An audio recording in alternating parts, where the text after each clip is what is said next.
So starting off with the first engine, we have the super heavy engine.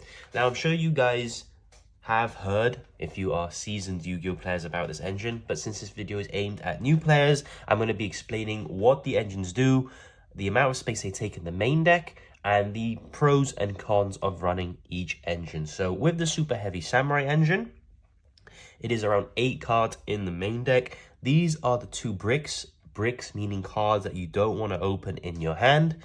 And why is that? Because we want to be adding them or placing them from the deck to the field instead, because super heavy samurai prodigy needs to place a super heavy card in the pendulum zone to have his full effect live. So this is why this is considered a brick, and this is what we're going to be adding off with our super heavy pendulum man.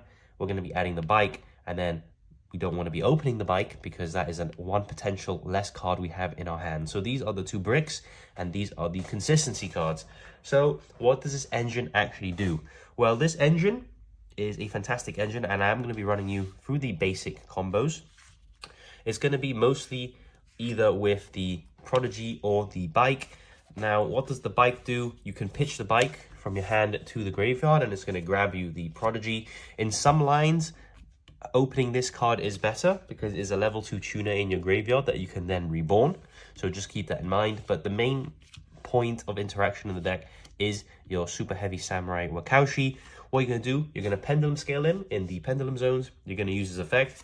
He's going to summon himself, and he is going to place the big Benki from your deck to the field, which is crucial, and why you don't want to open him in your hand. You're going to use Big Benkai effect. He's going to be able to grab you a super heavy samurai soul card, which is your super heavy soul Gaia booster.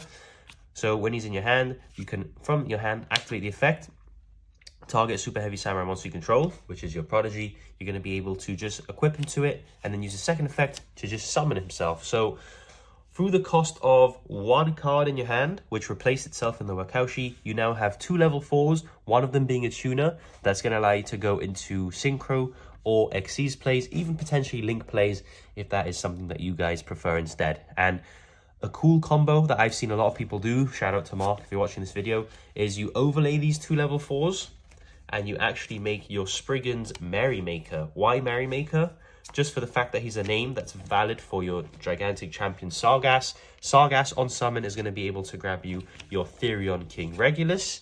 And now you're going to be able to use Regulus, equipping the level 2, because it is a machine, and why it's important that sometimes you do open him, to summon himself. And now we have the Omni Negate, and we also have a big beat stick that can go into a Zeus. If you don't know what Zeus is, it's a Xyz monster that can be overlaid after an Xyz monster battles. And he would be, in this case, 2 board wipes because he has 4 materials under him. So that's also very cool. And of course, the Omni Negate. 2-8 attack, 2-8 attack, decent amount of damage. And it hasn't even cost you your normal summon yet. So this engine is fantastic. Price-wise, it is also very, very good. Everything is very, very budget, actually. Let me put everything back on the screen for you guys. I think probably the most expensive card of the entire super heavy package you see on screen now is probably the Wakaushis. I think they're probably like £3-4 each. That is really, really good for an engine. Everything else is super, super cheap. These are all commons that you can get. You can get this in Super 2, but there's a cheaper version in the commons, which you see here, and really, really cheap and very, very affordable. Even on release, when they came out, I mean, these were like £10 each. Then the deck got hit. They banned the Link 1, which sort of got rid of the deck as a whole, being its old strategy. But now it's just a very effective engine, and why I think you guys should definitely be keeping a look at least on this engine. These 2 cards, I mean, the Merrymaker is kind of expensive. I think it's like £4 or £5, and so is the Sargas. So I'd say for everything on screen, £20 maybe. The Therion King Regulus maybe another £2. £20, I think you'd be able to get everything here. And it's just a very consistent engine that you can put into a lot of decks. So those are the pros. I mean, the pros are it's very versatile. What are the cons? The cons are it takes 2 bricks to play, which is not great. And also, you cannot have any spells and traps in your graveyard to activate and use all of these effects. If you have a spell and trap in your graveyard, your super heavy cards simply just won't work, which is sad. But, you know, the engine had to have some kind of flaw. Also, something I forgot to mention that is when you do, if you synchro or link this guy off, he will place himself back into the pendulum scale, which is really cool. And it also actually sets up your scales, so you get to special summon any monster between the levels of 2 and 7 from your hand, which is great. So I forgot to mention that. But as I'm saying, the negatives are 2 bricks in the deck, and obviously if you have spells and traps in your graveyard, you cannot utilize this engine. So it's not great to draw if you have spells and traps in your grave because they don't do anything. But if you're playing a deck that doesn't play many spells and traps, there's no reason not to play this engine unless the deck you're playing specifically locks you out special summoning monsters that aren't from the archetype. So that is engine number 1. Let's now move on to engine number 2. So for the second engine, we have what is known as the Punk engine. Again, this engine consists of 8 cards, just like our super heavy engine. So 8 cards. What are the bricks? I'd probably say that the 2 big Punk monsters are bricks, although in some hands they're not bricks and you can sort of still use them. But I consider these 2 bricks, and the consistency cards are the Xiamen Punk, which is a small one, and the 3 emergency teleports. And the engine sort of consists around the Xiamen. Emergency teleport is a way of getting Xiamen out directly from the deck to the field, which is great. And it really helps with consistency. So these are the consistency cards. And what does this engine do? Well, this engine is going to allow you to generate a lot of synchro summons for free, essentially, without using your normal summon. And by paying life points, you can also convert those synchros into Xyz monsters if you so wish, as I will demonstrate now in the combo. So opening either the E-Telly or the Xiamen, it doesn't really matter. Preferably the E-Telly, so you don't have to waste your normal on the Xiamen. What you do is you activate E-Telly, special the Xiamen, and now during the main phase, you can use Xiamen effect. You're going to be adding yourself the Foxy Tune, sorry, I forgot the name. And now with the Foxy Tune effect, you're going to send itself and 1 card from your hand to the graveyard to special summon your Dino out of the deck. This is a tuner and a non-tuner, making a level 8, so you can now synchro summon. Make it any level 8. I'm using Omega in this example. Probably not the best synchro to make in this case, but Omega is the one I had on hand, so this is the one that I'm going to be showing for this combo. And now we have the Dino effect. It's going to be able to revive your Foxy Tune. So really, really cool. We now have 2 level 8s. I mean, we have a synchro too. You can overlay the 2 level 8s using the synchro. You can make like a zombie vampire. I've seen a lot of people do. An infection Buzz King maybe as well. So the engine is very, very versatile and very consistent too. So what are the downsides to this engine? One of the downsides I think a lot of people don't mention when they're talking about this engine is just how hand trappable it is. There's a lot of points that you can get hand trapped and it really, really hurts. Like the Xiamen, for example. You can get ashed on this, you can get impermed, you can get veiled, you can get moonlight chilled if you special it off E-Telly. E-Telly itself can be ashed, but I don't think a good player will ever ash the E-Telly. They'll just wait for you to commit to the Xiamen. Also, if you pitch Foxy Tune from your hand and then they ash it, that's also a pretty big hit to the deck because that's going to lock you out of your Dino, and now you need to actually commit more cards in order to make use of the fact that Xiamen is a tuner. So yes, the engine is very good, like the Super Heavy, although I believe the Super Heavy is more resilient to hand traps. There isn't really a hand trap that can interact with the Wakaushi because it's in the pendulum scale, but unlike the Super Heavies, these are just actual monsters, so there's a lot of hand traps that can hurt them. Also, how expensive is the engine? Again, the engine is very, very cheap. You can probably pick up a whole Punk engine for like £20. I don't see any cards. Everything's been reprinted. I don't think any cards are very, very expensive. £20, even probably less, picks up the whole thing. Everything's been reprinted. When the engine initially came out, it was quite cheap, and then we had the Foxy Tunes absolutely go to the moon. But now the Foxy Tunes are reprinted. These are the reprinted versions. These are the secret rares. And the deck, or I should say the engine, is very, very affordable. Also, another plus is there are many, many more Punk monsters. You can play a huge Punk package if you so wish. I'm just showing you the very simple, very, very refined amount of cards for an engine to work. But they have a field spell that's amazing. They have other cards that search the traps, which are negations. They have their own Synchro Fusion monsters too. They have a very, very nice array of cards, I should say. This is just the bare minimum to just show you the beginner players that this is a viable engine that they should be looking at. So now let's move on to the next engine. On to the next engine, we have what I call the Brave engine, or also the Adventure engine as known in the TCG. I believe it's called the Brave engine in the OCG. And this consists of 9 cards. It doesn't use any of the extra deck, which is something that I wanted to show you guys. I've shown you 2 engines that use the extra deck, and I'm going to be showing you 2 engines that don't really use the extra deck. The adventure engine doesn't use the extra deck at all, whereas the other engine I will be showing you after this does a little bit. So back to the adventure engine, 9 cards. What are the bricks? We have Faithful Adventure and the Dracoback, and the Griffin Rider. So 3 bricks. It may seem like a lot. If you open the Faithful Adventure with the right, it's not really a brick. You just would rather place it from the deck to the field. These, on the other hand, without access to any of the other cards, are bricks as well. So what does this engine do? Well, this engine revolves around controlling a adventure token. You may see there's no token here. That's because Rite of Arimathea gives you a token. And then as long as you have the token on the field, all your other cards will have these sort of actual bonus effects, which is fantastic. So the Wandering Griffin Rider becomes a Omni-Negate as long as you control the token by shuffling itself back into the deck, which you can then search out again in your next turn and summon himself again. We have the Dracoback. So the Dracoback equips to a token, and then it is a bounce during your turn. And also, if it goes to the graveyard, it can just re-equip itself to a token, which is fantastic. So that is the main premise of the engine. What are the consistency cards? So the consistency cards are triple Water Enchantress of the Temple, and we have triple Rite of Arimathea. So Water Enchantress is a really, really cool card. It's level 3, which is important because this effect works in your hand or in the graveyard. So since it works in the graveyard, that is mostly how you're going to want to be using your effect. Using it in your hand isn't as powerful as using it in the graveyard. Why? Because if it's in the graveyard, it means you've used it for something. You've fueled it for another card. For example, if there's a card that requires you to discard a card to then destroy 1 card in the field, you can discard a card like Water Enchantress, and then with that, you can banish Enchantress from the graveyard and then get the effect to search for the Rite of Arimathea. So in that case, you served 2 purposes with this card: discard material and also for its actual effect. So I'd recommend you always use it in the graveyard. Sometimes you have no way of getting it to the graveyard. You can just use it from your hand as well. That's not bad. It's obviously just not as good as using it in the grave. We have triple Rite of Arimathea. This card is probably the most powerful card of the whole engine here. What does it do?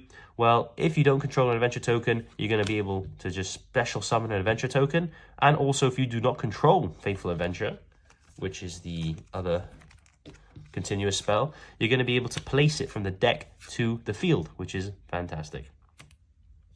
The bad thing about this engine, or I guess the drawback, is that you cannot activate the effects of monsters on the field except special summon monsters. So in modern Yu-Gi-Oh, that isn't a big deal at all, but there are some decks that do require normal summons and their effects. For example, Flonderies comes to mind. You would not be able to play this adventure engine in Flonderies because you would just essentially switch off your whole deck. Again, in decks like Alistair the Invoker, known as Invoked, you would not be able to play this engine because when you normal summon Alistair, you would not be able to use his effect. So keep that in mind, and that is one drawback of the deck. So what does Faithful Adventure do? Well, you can add a monster that mentions adventure token from your deck to your hand, usually your Griffin Rider, and then you can pitch 1 card. Well, you have to pitch 1 card from your hand to the graveyard. So a cool way of sort of getting around that little loophole is you're going to be able to summon something. If you can summon something while Faithful Adventure is on the field, you can trigger its second effect to add you the Dracoback directly from your deck to your hand. Then you can use a search effect, searching for your Griffin, sending the equip spell to the graveyard, and then the equip spell will be able to just equip itself to the token. So it didn't cost you any cards, and you got the Griffin. The Griffin can then, on a quick effect, summon itself to the field, and it is now a Omni-Negate. So that is very, very cool. Where are the worst places for you to get hand-trapped? You can get hand-trapped on the Water Enchantress. You can get Ash, that hurts, but then if you open the right, you're sort of okay. Ghost Ogre is very powerful against cards like Faithful Adventure and the Griffin Rider, because the Griffin Rider needs to put itself into the deck in order to negate. If it gets Ghost Ogred, it will get destroyed, and then it will be unable to put itself back into the deck, meaning the negation does not happen. So Ghost Ogre and Ash Blossom are pretty powerful cards against this strategy, and something you got to watch out for. Another card you got to watch out for is stuff like DD Crow. If they crow your Enchantress while it's in the graveyard, you're not going to be able to use its effect. It's not a quick effect, so it'll just be removed from the graveyard before you ever get to use the effect. Another cool thing about this engine is that going second, it actually does have some versatility as well. You may think, oh, this engine sounds good going first, but going second, apart from the bounce, it doesn't really do anything. That's where you're wrong. There's a card called Illegal Knight. Not standard in the engine, hence why I haven't included it in the initial show. But this card going second is absolutely fantastic because during the main phase, if you control no monsters or control an adventure token, you can special summon this card from your hand.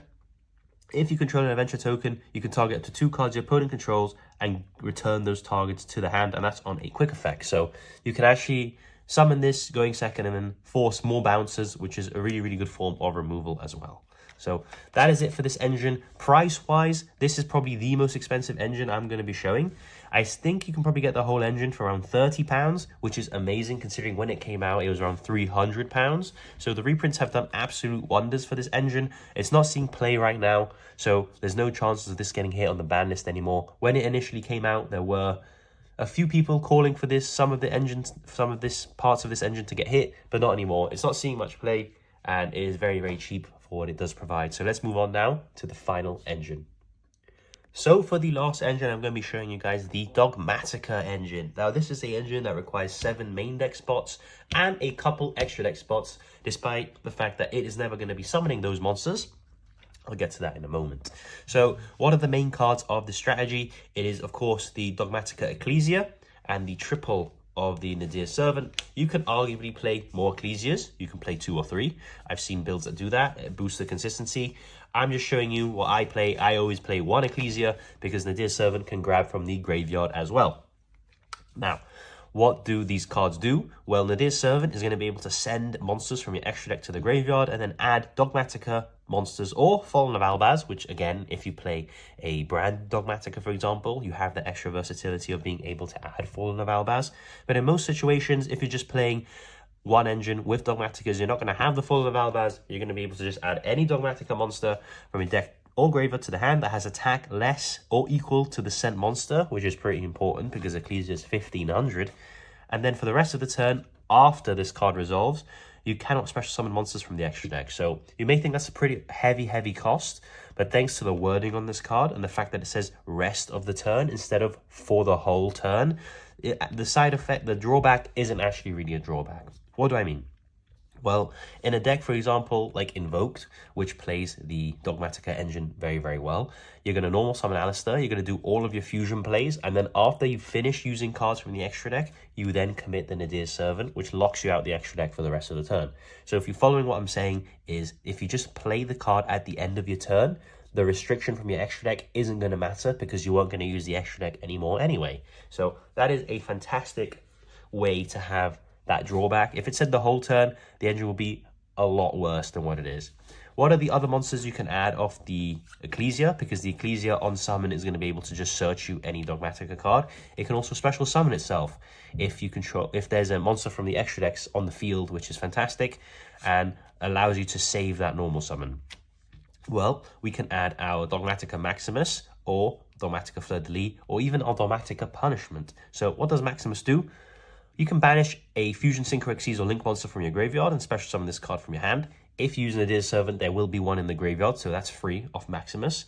And then during your main phase, you and your opponent send 2 monsters with different names from your extra deck to the graveyard, which may seem pretty bad, but the fact that they are modern day extra deck monsters that have effects when they go to the grave is absolutely fantastic.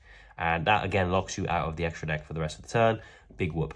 We have Dogmatica Fleur-de-Lis, which is fantastic. So during the main phase, if there is a monster special summon from the extra deck on the field, you can special summon this card from your hand. Then, if you control another Dogmatica monster on the field, you get to negate the effects of one face-up monster on the field, and that is in the same chain. So negate summon on the same chain is fantastic because if it was on the field and then it activated again, it could be sort of meshed with a lot more. Like it can be impermed, it can be veiled, it could be a lot of things. But since it is summon and negate, essentially at the same time, it's very, very difficult to stop. It also has the second effect of when your Dogmatica monster declares an attack, you can make all Dogmatica monsters you control permanently gain 500 attack. So that is amazing. Also, since it is a wide attack boost, even if this card gets negated, the attack boost will still remain. Just a random ruling.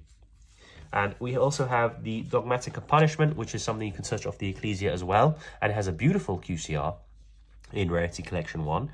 And What it does is you target a face-up monster your opponent controls, you send a monster with equal or higher attack from the extra deck to the graveyard and destroy that monster. Also, this locks you out the extra deck for 2 turns, so it is, it has a very powerful effect, but also a bigger drawback. So how much does this engine cost and what are the bricks? So if you just open, for example, none of the consistency cards, these 2 cards, I would consider the bricks. Dogmatic Punishment, not so much, because you'll still be able to use it, but these 2 cards are pretty bad on their own.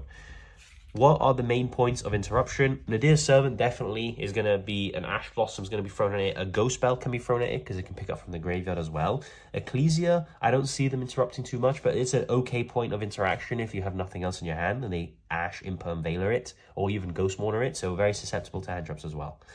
Apart from that, what are the cards you're going to be sending from the extra deck to the graveyard? Well, I've got some of the main ones here. Also, there's a card called Elder Entity Entis, which I could not find my copy of, but that is the main target with the punishment. Essentially, when it goes from the extra deck to the graveyard, or just to the graveyard in general, it's going to be able to target a card on the field and destroy it. So you go 2 for 1 on your punishments.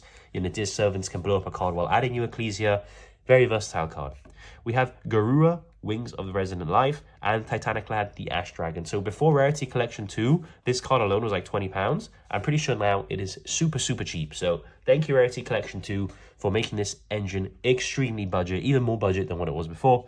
And we have Titanic Lad, the Ash Dragon, which in the end phase is going to be able to either summon or add you a Dogmatica card from your deck. So absolutely fantastic cards. When Garura goes to the graveyard, you essentially just draw a card. And it's a very good Super Poly target as well. So this engine can play with Super Poly as well, because you will already be playing the Garura.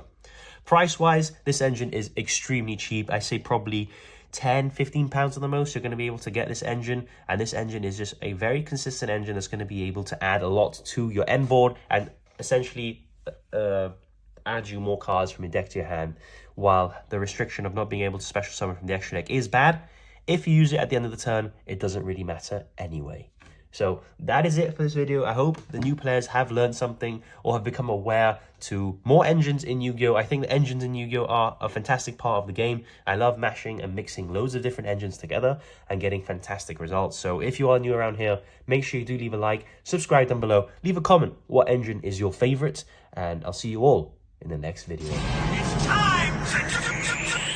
Let's go!